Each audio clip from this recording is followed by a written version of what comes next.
Right now, people all around the world are taking a moment to remember former United States President Jimmy Carter, who passed away at his home in Plains, Georgia yesterday. His family at his side. Carter entered hospice care nearly 2 years ago following some short hospital stays. At 100, he was the longest living former U.S. president in the White House from 1977 to 1981. Before that, serving as governor of Georgia. Now, since Mr. Carter's death, we have been following reactions coming in from national and local lawmakers. The White House announcing President Joe Biden has declared January 9th as a national day of mourning. In his proclamation, Mr. Biden calls on Americans to assemble in their places of worship to honor Carter. Biden's also directing the U.S. flag to fly at half-staff for 30 days.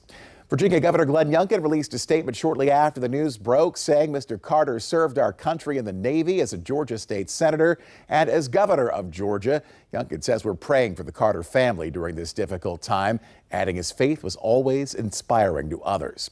Senator Mark Warner of Virginia said much like the rest of the greatest generation, President Carter will be remembered by what he built and left behind for us, a model of service late into life, a tireless devotion to family, and more peaceful world to call home. And Congressman Bobby Scott also out with a statement saying the President Carter redefined how former presidents can serve and positively impact the world years after their presidency.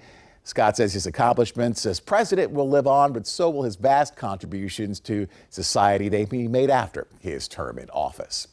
On a personal note, I can tell you one thing I'll always remember is how down-to-earth President Carter was. Before I came here to Norfolk many years ago, I was a young news anchor in Georgia at a station that covered the small town of Plains where Mr. Carter lived, and it was not unusual to pick up the phone in the newsroom on a Friday night, and there's the former president on the other end of the line calling in a high school football score. It's Jimmy from Plains, he would tell us in that unmistakable Georgia drawl.